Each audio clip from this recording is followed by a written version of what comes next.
Alright, welcome to my video. My name is Eckogen. I'll be going over the mechanics and attack pattern of the Shield Bearer, the second boss in Nightfall Sanctuary. The boss has three stances, normal, melee, and range, and I'll explain the stances as we go further into the video. So the first attack he just did there is his frontal swipe. It's blockable. The unblockable jab attack causes knockback, followed by a blockable slam attack, causes a knockdown. A two-hit spin attack, it's blockable, causes knockbacks. He fires a unblockable laser beam, causes knockback, and it leaves behind a persistent AoE. Front and back shield bash, blockable, causes knockback. He's going to jab 3 times with an AoE field, and that AoE field is going to get larger with each jab. It causes knockbacks, and it's unblockable.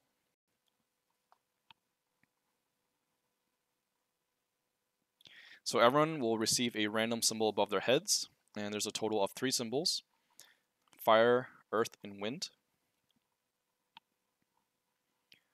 He's going to do a 2-tier AoE stomps. They're unblockable. So Summoner or Assassin party iframes would be good for this, but they only cover enough for 1 stomp. So for the other stomp, you either personally iframe that or just tank the damage. And then that's the entirety of his attack pattern in his normal stance. So there's a swipe again, the jab followed by the slam, 2-hit spin, laser beam, front and back shield bash, 3 jabs,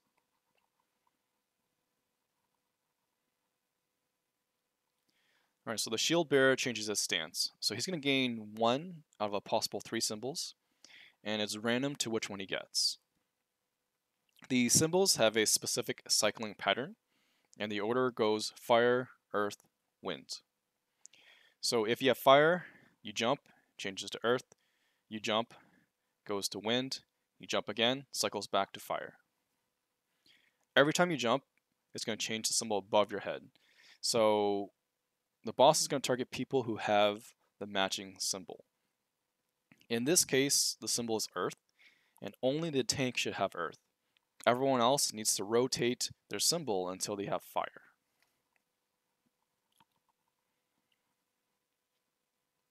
So this time he's going to start off with the 2 AoE stomps. Frontal swipe, jab, and then slam. 2-hit spin, laser beam, front and back shield bash, and then the 3 jabs.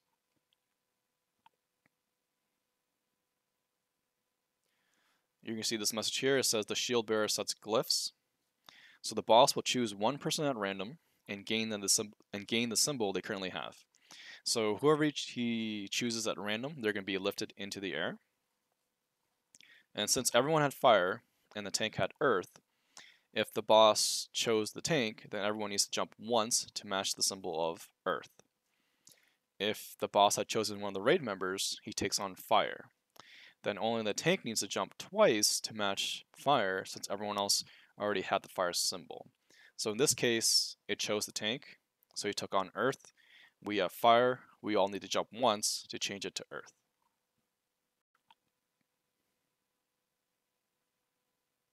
Because shortly after, he's going to cast an attack. That attack is instantly going to kill everyone not matching the boss's symbol. Now, every time you jump, it's going to put a damage over time stack on you.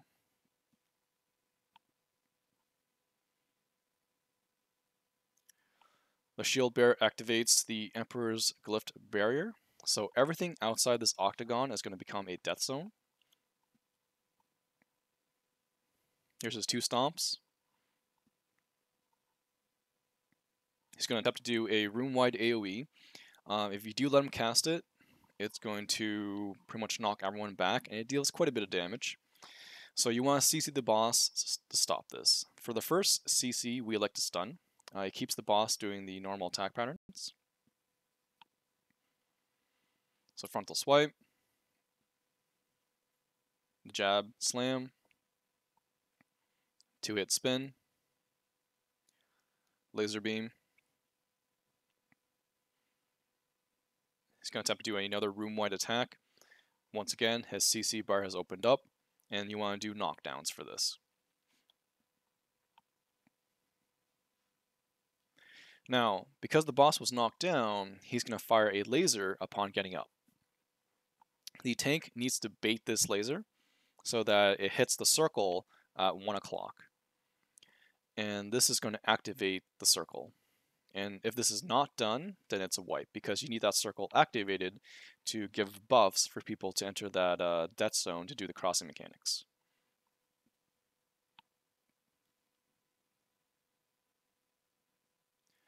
And then you're going to see this message here where it says the shield bearer changes its stance. So the stance will change from normal to melee stance, and he'll have a random symbol. So no one besides the tank should have the same symbol. If you do, quickly change it. If you're a ranged player, you need to get to close to the boss right away and then change your symbol. Because in both normal and melee stance, if the individual who has the same symbol as the boss that's too far away from him, it's going to cause the boss to drop a persistent high damage AoE on the floor until they get close.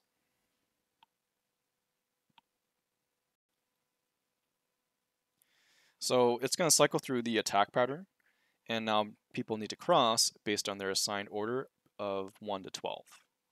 So he's going to do his 2 stomps again.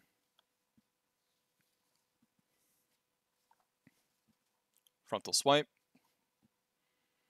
the jab followed by the slam, 2-hit spin attack. He's going to fire a missile at the furthest person.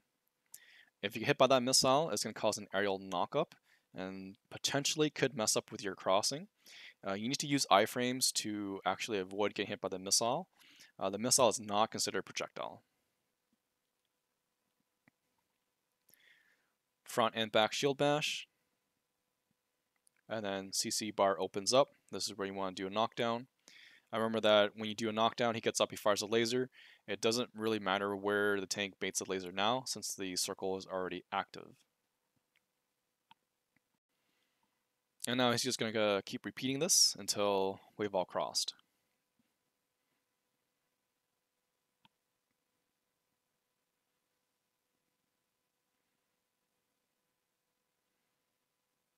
Always keep in mind of the attacks he's currently doing, because some of the attacks do cause a knockback. So if you're standing in that circle and waiting for the buff, you might get knocked back into the death zone.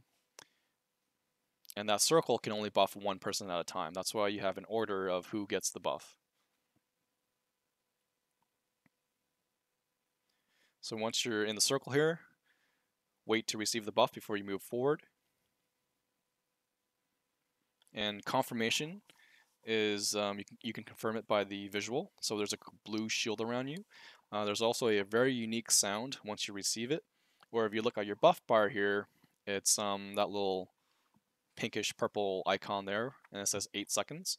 So the buff lasts for 8 seconds. So you want to go from circle to circle, and you want to make sure that your symbol currently matches to the symbol of the circle that you're heading towards. So since mine is already the same, I do not need to jump.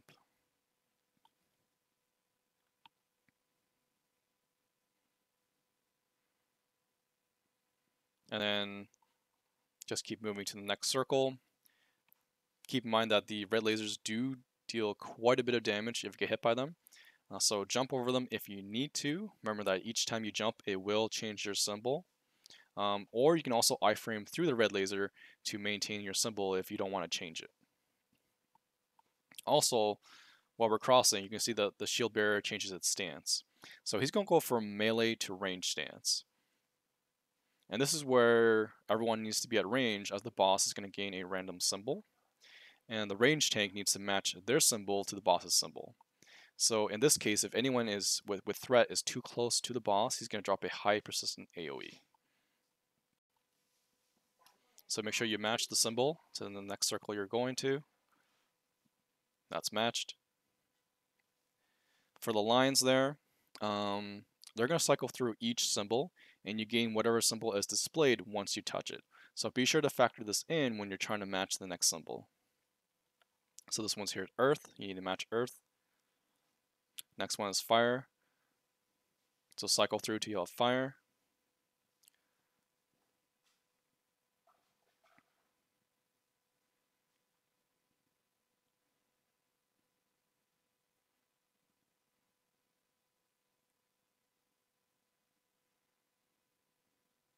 So you have to be quite quick about this. You don't have to use movement speeds or iframes to get to the next circle in time. You can simply walk from circle to circle as long as you're not interrupted.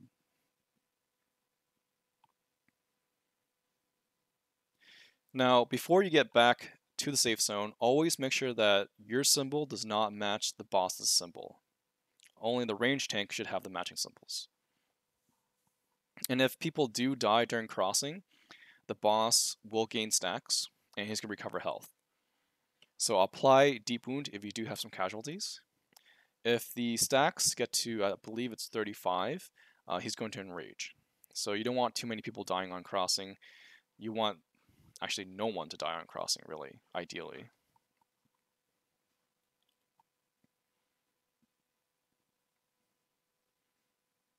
So we'll go over his attack pattern for his range stance. So he's going to do the jab attack. It's going to knock back. It's unblockable, so the ranged person can just sidestep it. And the next he's going to do the slam attack, which knocks down. The 2-hit spin, that's a knockback. He's going to fire a missile at the furthest person.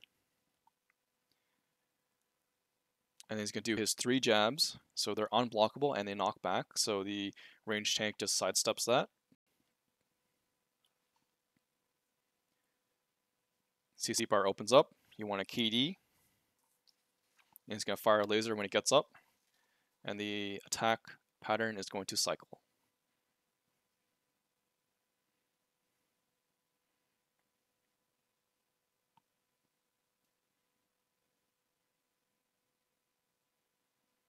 Alright, so you can see here it says the shield bearer sets glyphs. So he's going to choose 1% at random and assume their symbol, and you want to match and jump their symbol.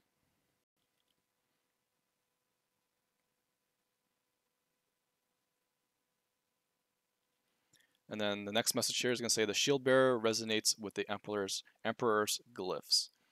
So he's going to send the 4 furthest people into the air, and they're going to be like locked in the air. And he's going to have 5 stacks of what's called the resonance buff. There are 8 circles around the edges of the room that need to be stepped into or stepped on. So stepping on the circles will remove 1 stack of the boss's buff, and it deals about 100 million damage to his health. So you have to cleanse all 5 stacks or the boss will enrage, meaning at least 5 people need to have stepped onto the circles with a maximum of 8. So once someone has touched the circle, it's only active for 3 seconds. So it needs to be coordinated. And the circle also grants you a buff that protects us from the dark AoE. So that's the buff there. And that's the dark AoE that would kill anyone that's on the ground that does not have that buff. So to sum it up, the 4 people who are furthest get trapped in the air. 8 people each need to step into their assigned circles within 3 seconds. So that's how you do this part of the mechanic.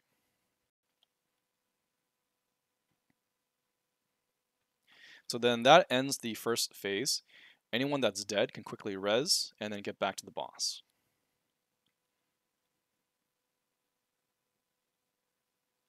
The second phase is very similar to the first phase, except it's going to move along the phase much quicker. In melee and range stance, the boss will do the 2-tier AoE stomp much more often, and you're always going to do knockdowns when the CC bar opens up.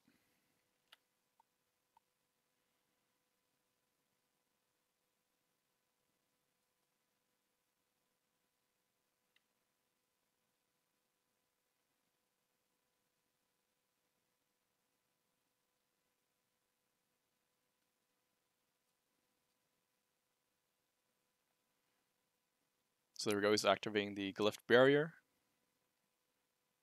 Everyone's going to receive a random symbol. CC bar opens up. This is where you want to do knockdown.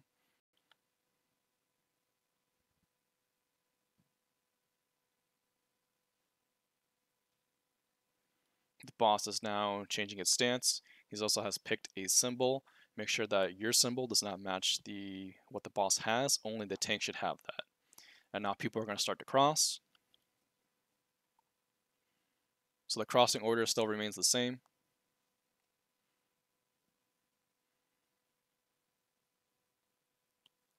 Keep in mind that the circle can only buff one person at a time.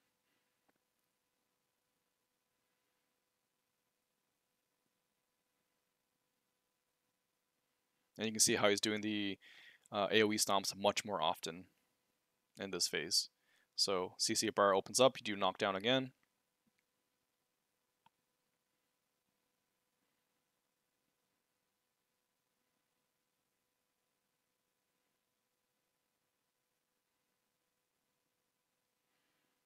Remember, he fires missiles at the furthest person. So whoever's crossing, they will get like an indicator on them. So that's when they know they're being targeted by the missile. Always do knockdowns when the CC bar opens up. So remember to get your buff before you go to the dark zone. Match your symbol to the circle. Wait, and then get the buff, and then move to the next one.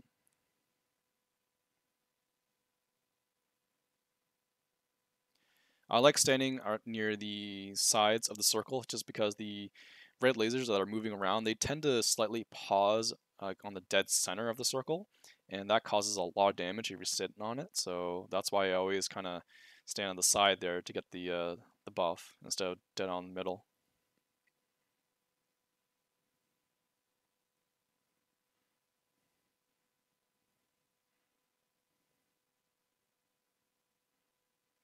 And then while I'm crossing, it's the ranged person who now has the tank for the boss. Remember that before you get back to the boss here, always check your symbol. Your symbol should not match what the boss has, unless you're the ranged tank.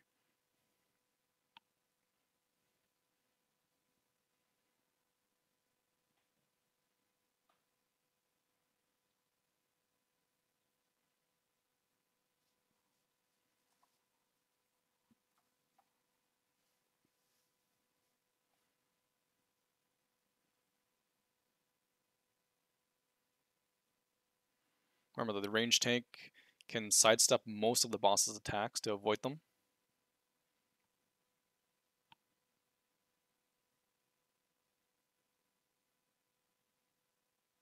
Alright, so he's setting glyphs. So you want to match the symbol. He has wind, so everyone needs to be wind.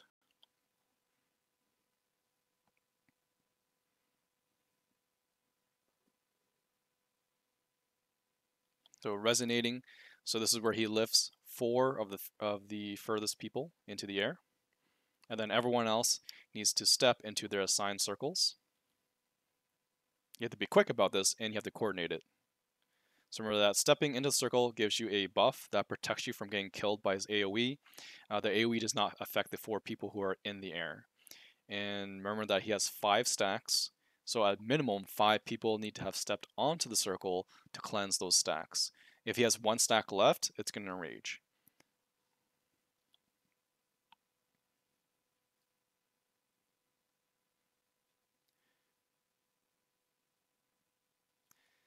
So now everyone quickly gets back to the middle of the boss, because this is now the 3rd and final phase. He's going to activate the Emperor's Glyphs, so everything outside the octagon is going to be a death zone, but there's no more crossing. At this phase, it's literally a DPS race, and it's going to be the melee who is tanking this phase. So the attack pattern is slightly different for this phase. He's going to do the laser beam, the front and back shield bash, 3 jabs. CC bar opens up, do a knockdown. He's going to fire the laser beam, front and back shield bash, 3 jabs. Now he's going to drop the high damage persistent AoE. He does do this on the 3rd phase, and that pattern that you see right there is going to repeat until he's dead. So for the persistent AoE, what we do is we do Hamun block first, and then we use FM or Destroyer Sheath after that Hamun block. So that's how we survive that AoE. So remember that his attack pattern is going to repeat now. So he's going to do the laser beam, front and back shield bash, 3 jabs. Now since the boss, or not the boss, since the tank got knocked back, the boss is going to drop another persistent AoE. So use your iframes. And whenever he drops the persistent AoE from the tank being too far, it's going to reset his attack pattern again. So he's doing the laser beam, the shield bash, 3 jabs, knock down. He gets up, fires a laser beam again, shield bash, 3 jabs, drops the AoE. So you use Hamu block first. Once that wears off, then you use the sheath from FM or Destroyer. And he's going to keep doing that until you kill him.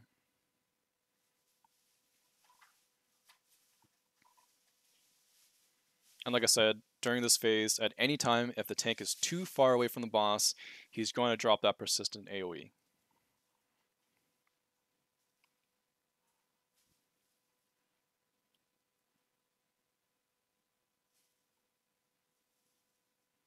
Always do knockdowns when the CC bar opens up.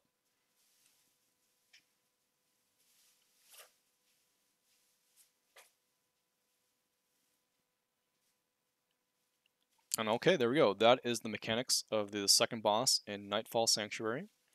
I will include the summary of the mechanics in a video description. As always, if you have questions, please ask and I'll try to help you. Thanks for watching. Hope that helps.